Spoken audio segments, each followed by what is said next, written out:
Now, Sri Anil Madhav Dave.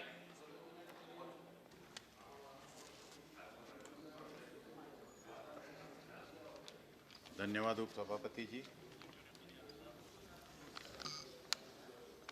इस देश के अंदर छोटी बड़ी बातों के लिए सब जगह रेगुलेशन है। केबल के लिए रेगुलेशन है, मोबाइल के अंदर है,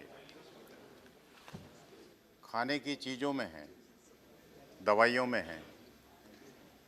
लेकिन इस देश का 50% से ज़्यादा पैसा जिस सेक्टर के अंदर घूमता है, और वो वास्तव में घूमता है, ऐसा नहीं है कि कोई सौदा हो गया और लेन देन पे शाम को हिसाब हो रहा है।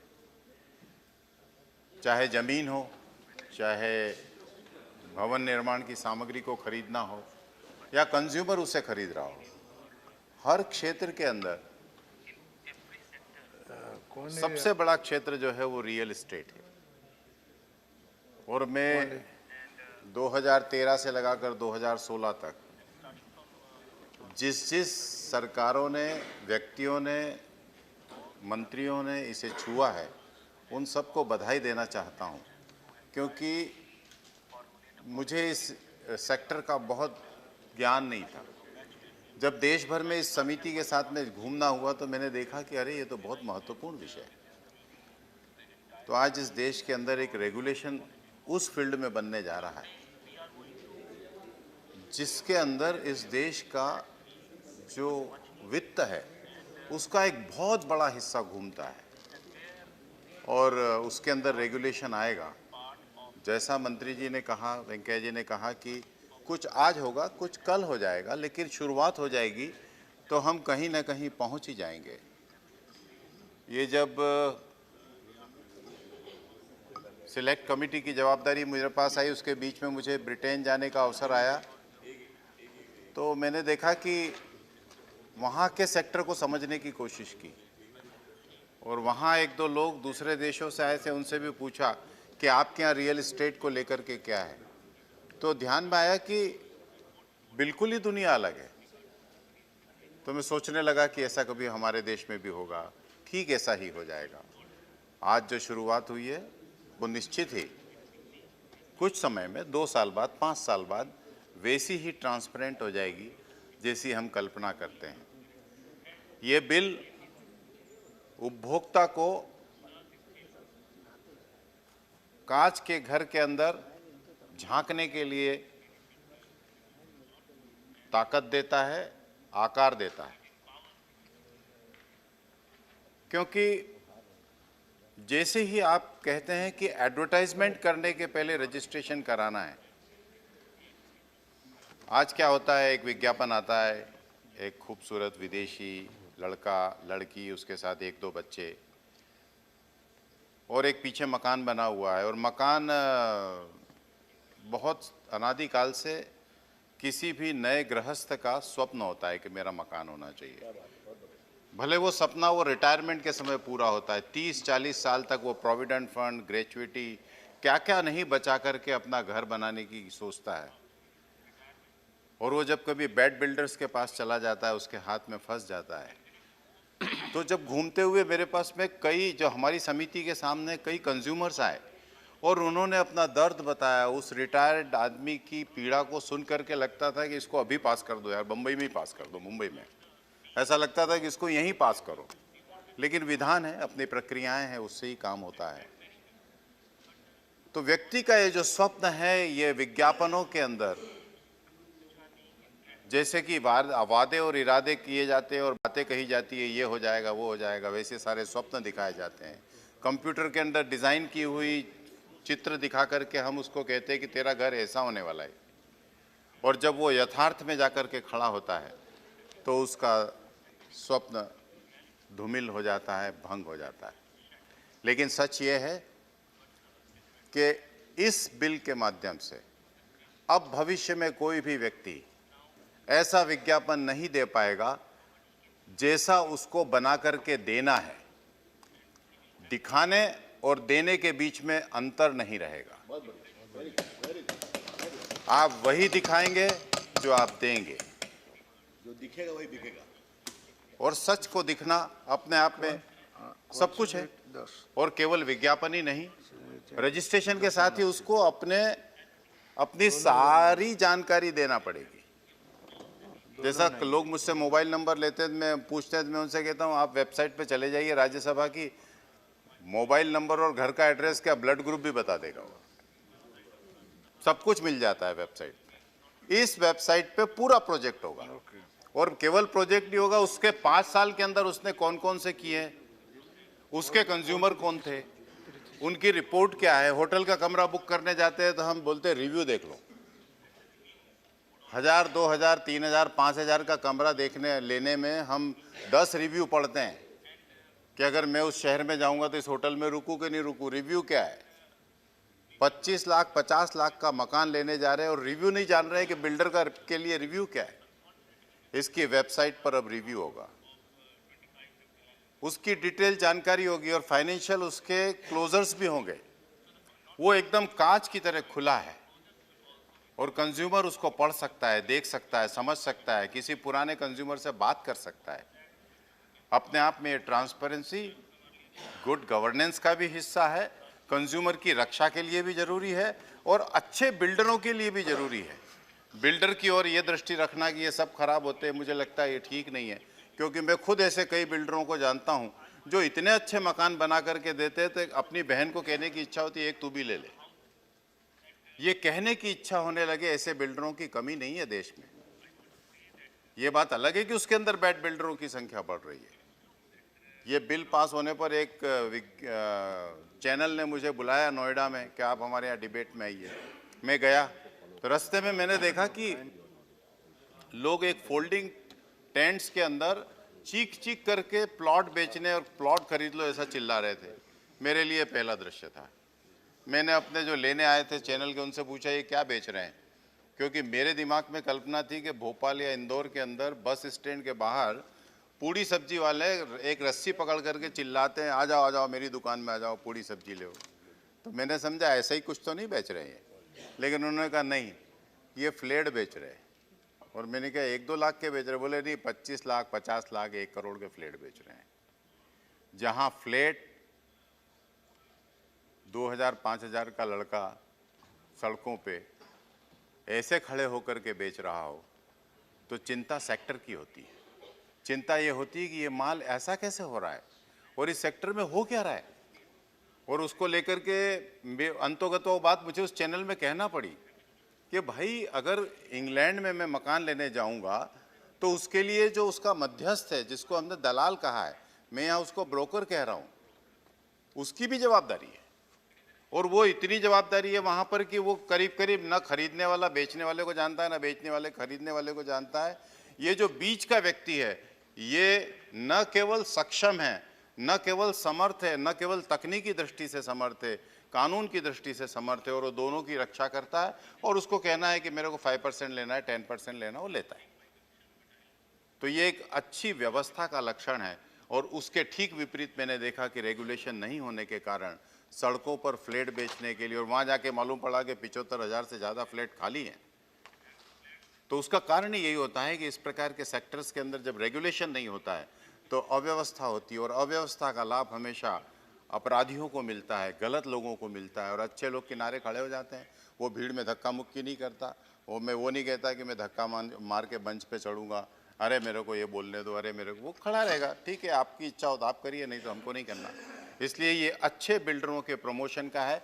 और ये बिल के लिए कई लोगों ने मुझसे कहा अरे इस बिल के आ जाने से जो है सेक्टर के अंदर एक कमी आ जाएगी।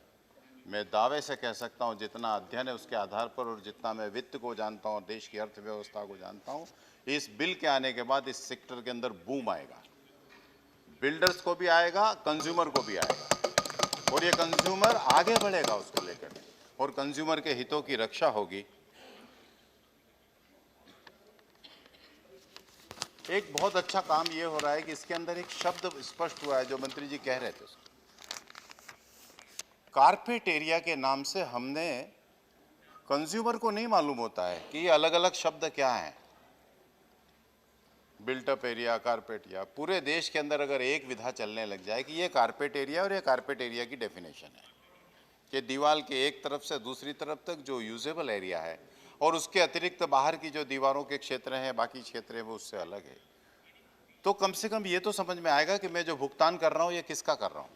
और कारपेट एरिया को कोई भी समझ लेगा और सामान्य आदमी भी समझता है। कारपेट का मतलब होता है वॉल टू वॉल कारपेट, एक दीवार से दूसरी दीवार के बीच का जो अंतर होता है वो कारपेट एरिया है।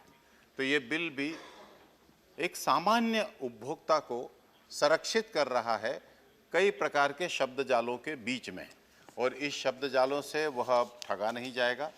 वो कारपेट एरिया के माध्यम से अपने को प्राप्त होने वाले कुल भूखंड या फ्लैट या जो हिस्सा उसके हिस्से में आ रहा है उसकी कुल लंबाई और चौड़ाई को समझ सकेगा। ये बिल एक बहुत बड़ा काम और कर रहा है। ये वाटर कंजर्वेशन और एनर्जी मैनेजमेंट के अंदर उपभोक्ता ही नहीं, निर्माण करने वाले अलॉटी जो भवन बना रहा है उसको ये सुनिश्चित कर रहा है कि उसको ये दोनों काम करना पड़ेंगे और बाद के उपभोक्ताओं को उसको संरक्षित करना पड़ेगा, क्योंकि ये भविष्य की समस्या है। और पानी सब जगह, यानी जैसे कहते हैं ना, सबको जमुना से पानी चाहिए, लेकिन जमुना कहाँ से लाएगी इसका कोई हिसाब नहीं है। और प्रत्युत्तर में हम जमुना को क्या दे देते हैं, ये तो मेरा 1 करोड़ लोगों का कचरा ले जा भैया, इसके लिए तो हर आने वाला भविष्य का प्रोजेक्ट, हर आने वाली कॉलोनी, हर आने वाला मकान इस बात के लिए होगा कि उसे जल प्रबंधन के क्षेत्र में और ऊर्जा प्रबंधन के क्षेत्र के अंदर उन सारे नियमों के आधार पर काम करना पड़ेगा जो राज्य सरकारों ने बनाई है, जो केंद्र सरकार के द्वारा बनी हुई है या किसी और बॉडी, नगर निगम, नगर पालिका, उससे बनी है। जो स्थानीय नियमों हैं उन नियमों के अधीन कम से कम जल प्रबंधन और वायु और ऊर्जा प्रबंधन पर काम करना पड़ेगा, क्योंकि ये भविष्य की बहुत बड़ी समस्या है। और प्रधानमंत्री जी ने अभी अपने भाषण में यहाँ कहा भी था, और ये बात भी सही है, पूरे विश्व के अंदर इसको लेकर के बात हो रही है। लेकिन अगर जल बचाना है तो एक लोटे की चिंता करना होगी। ये उदाहरण मैं पहले दे चुका हूँ, या फिर से देना इसलिए चाहता हूँ क्योंकि इससे अच्छा बेहतर उदाहरण नहीं मिलता। गांधी जी का हाथ धुलवा रहे थे जवाहरलाल जी, आधा लोटा जब चला गया तो गांधी जी ने कहा अरे क्यों, तो उन्होंने कुछ कहा उनको, तो उन्होंने कहा नहीं, ये एक लोटा भी महत्वपूर्ण है। This Gandhian way of conservation of water, this Gandhian way of conservation of energy is the only way of climate change. भाषण देते रहिए दुनिया में जो देना है।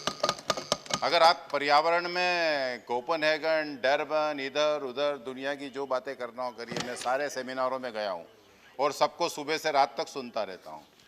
और मैं वक्ता अच्छा नहीं हूँ लेकिन लिसनर बहुत अच्छा हूँ, घंटों बाद भी थकता नहीं हूँ।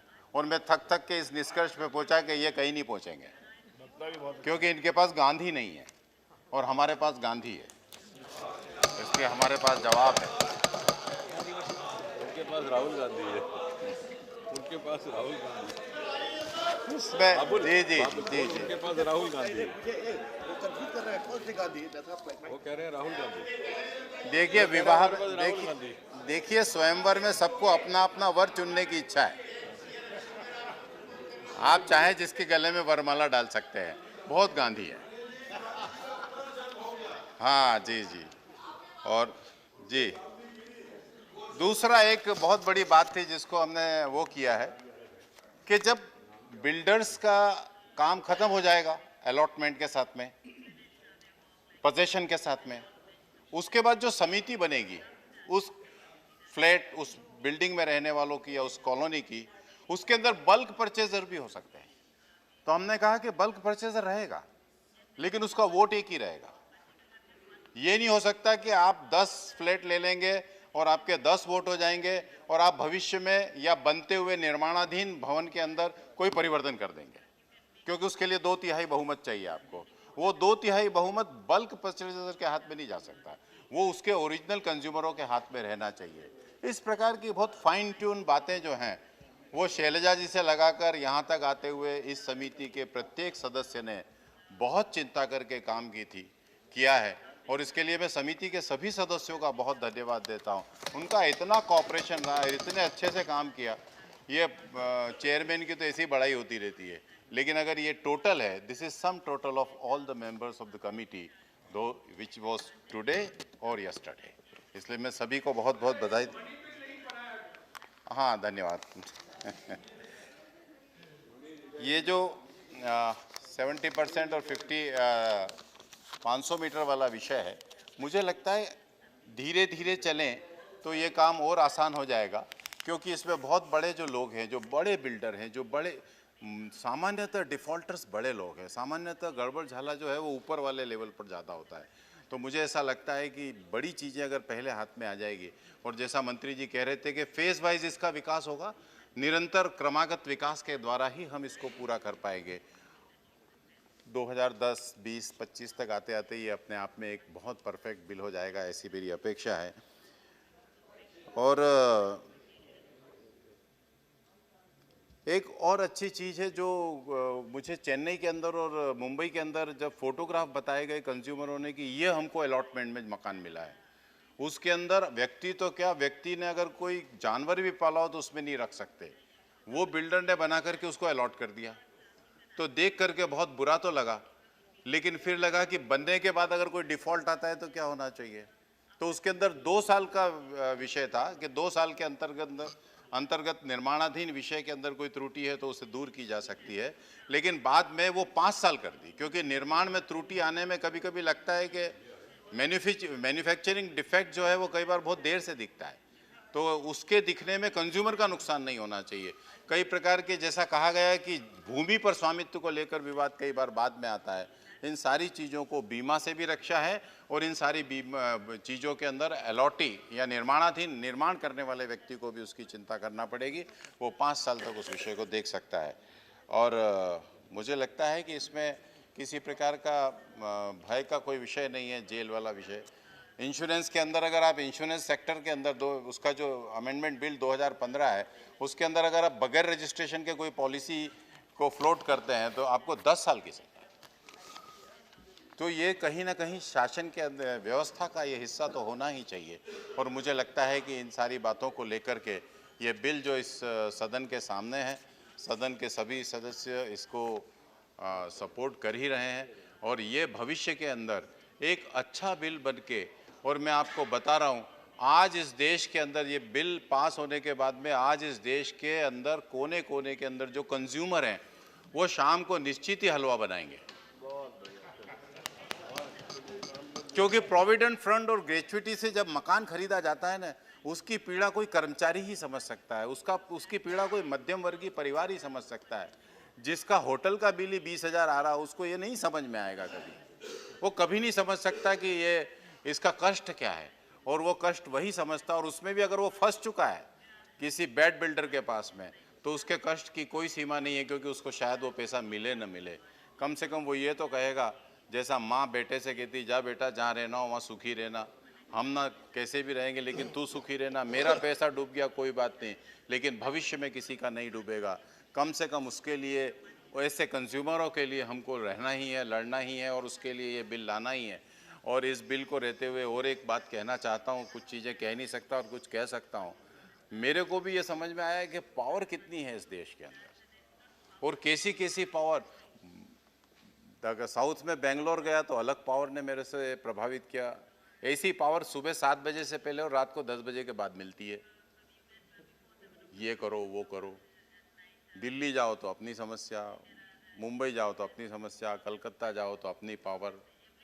लेकिन भगवान ने कृपा करी, भोपाल सब जगह, गांव के अंदर सब जगह है, लेकिन सब कुछ पूरा करके हम उनके दबावों को, पूरी समिति उस दबाव में नहीं आई, कोई सदस्य नहीं आया, और सारे सदस्यों ने उपभोक्ता और ये जो सेक्टर है, इस सेक्टर के उत्थान के लिए पूरा, और सबने इतने विवेक से और इतने अच्छे से उसके अंदर भाग लेकर के अच्छे सुझाव दे करके जोड़े हैं कि उस सब के लिए मैं पुनः समिति के सभी सदस्यों को धन्यवाद देता हूं, और आप सबको भी बहुत बहुत धन्यवाद देता हूं कि आज आपने मुझे बोलने का अवसर दिया। बहुत